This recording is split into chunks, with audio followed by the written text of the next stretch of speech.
छकोरा मारे झुलनी कहीं साड़ी लहराई हो छकोरा मारे झुलनी।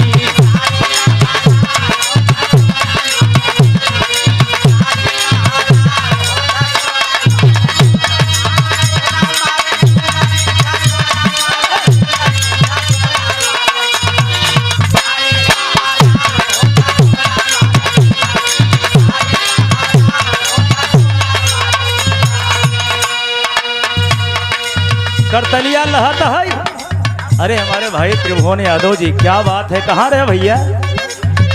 अरे वाह वाह।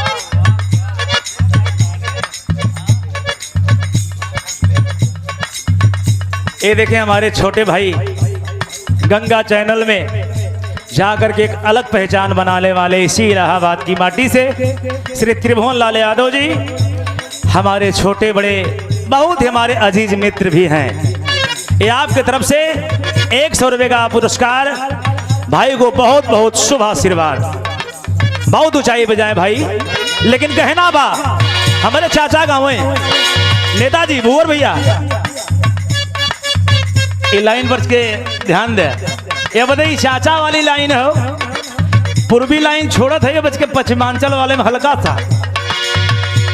अरे पतारी कमारिया के जबाला चखावालू,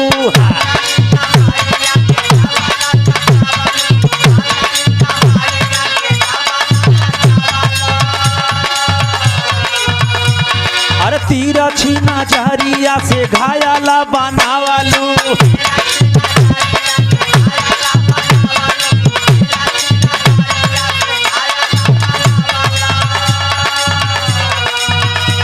अरे जान मारे गोरी तोरा बूटेदार घगरिया,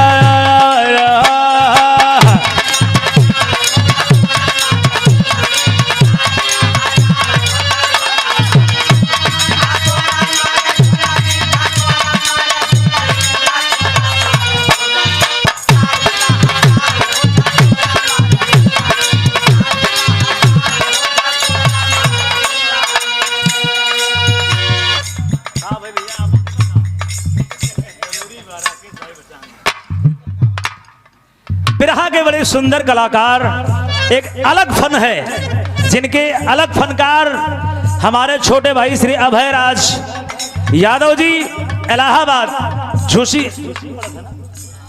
झूसी इलाहाबाद की माटी से 100 रुपये का पुरस्कार दिए। भाई को बहुत बहुत शुभ आशीर्वाद, भगवान आपको बहुत ऊंचाई पे ले जाएं। ये पंच बाबू लोगन के बहुत आशीर्वाद लगे। ये बता महेंद्र बच्चन तो आज मिला है, लेकिन आप लोग तो यहीं के रहने वाले हैं भैया।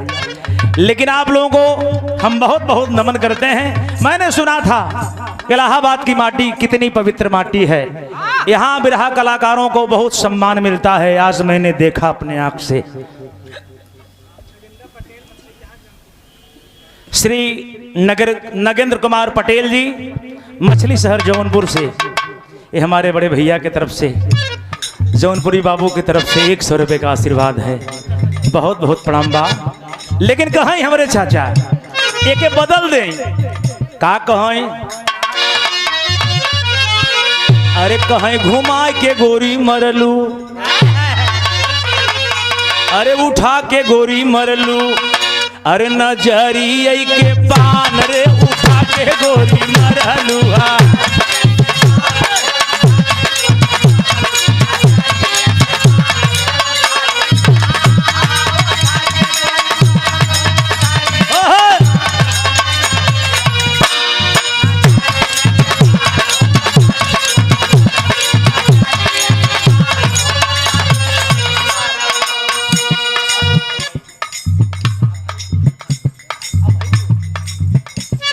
अभयपुर की पावन माटी से बिरहा के बड़े जाबाज कलाकार हमारे छोटे अनुश्री राकेश कुमार यादव जी भैया की तरफ से 100 रुपये का आशीर्वाद, बहुत बहुत शुभ आशीर्वाद छोटे भाई को मालिक बना कर रखें। कहें अरे आगाले से मारालू गोरी पागाले से मारालू,